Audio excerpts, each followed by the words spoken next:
Hey parents, welcome back to TK's Diary. This is where we decode the teen mind and fight for the next generation. Let me ask you straight. Does your home feel like a battlefield? Every talk turns into tension. Every disagreement becomes World War III. But listen, conflict doesn't have to equal chaos. Today, we're flipping the script. I'm giving you the keys to handle conflict without losing your teen. Take a deep breath.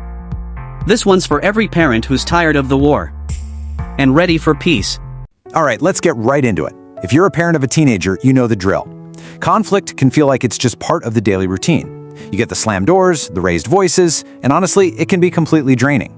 But what if we've been looking at it all wrong? Today, we're going to break down how you can shift those really intense moments from all-out combat to, well, actual connection. So let me ask you something, and I want you to be really honest with yourself. Think about your home. Does it feel like a safe place, a sanctuary where everyone can just be themselves? Or has it kind of turned into this silent battlefield where everyone's walking on eggshells, just waiting for that next argument to blow up?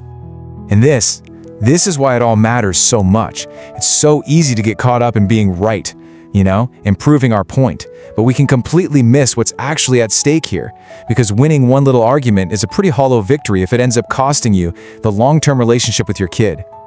So to avoid that trap, we've got to make a really big shift in our mindset. This isn't about coming up with better arguments or stricter rules. It's about changing our entire approach, getting away from that combat mentality and moving toward one of real, genuine connection. And this shift really comes down to two very different ways of thinking. First, you've got combat mode. That's where the only goal is to win, and that road leads to shouting, blaming, and building up these huge emotional walls. But then there's connection mode, and here the relationship is the ultimate prize. And that choice leads to dialogue, to teamwork, to building bridges instead of walls. It's a conscious decision you have to make right there in the heat of the moment. So how do we actually do this? I mean, it sounds great, right? But what does it look like when things are getting tense? Well, that's where this toolkit comes in. We're going to walk through 5 super simple, practical tools you can start using literally today to help make that shift. So here's our roadmap for today. We've got lower the volume, choose your battles, press pause, trade blame for bridges, and end with hope.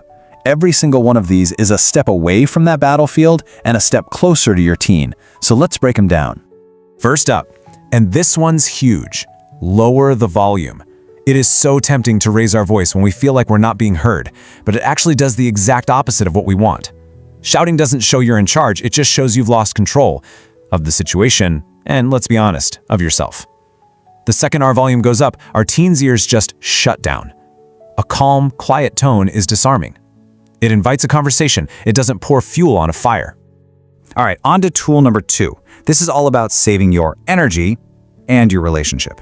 Look, not every single issue is a hill to die on. A messy room, an eye roll, in the grand scheme of things, that's small stuff. You want to save your energy, your firm stance, for the things that really matter. The big stuff like honesty, respect, and their safety. Now this might be the hardest but most powerful tool in the whole box. Sometimes the best possible response is no response at all. You have the power to just press pause. When things are getting hot, just walk away. Take a few deep breaths. Let the emotions settle down. You would be amazed at how many fights just fizzle out when you refuse to press play on them right away.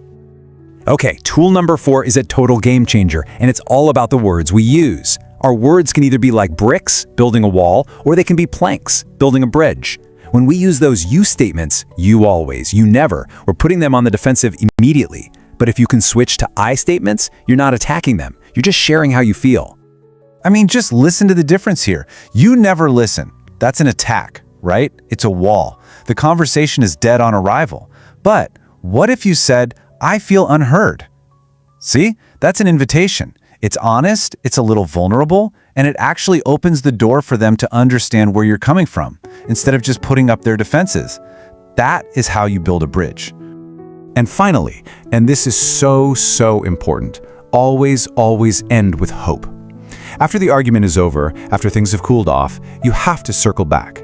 You have to reaffirm your love, your connection. It can be as simple as a hug or just saying, hey, listen, we're a team and I love you.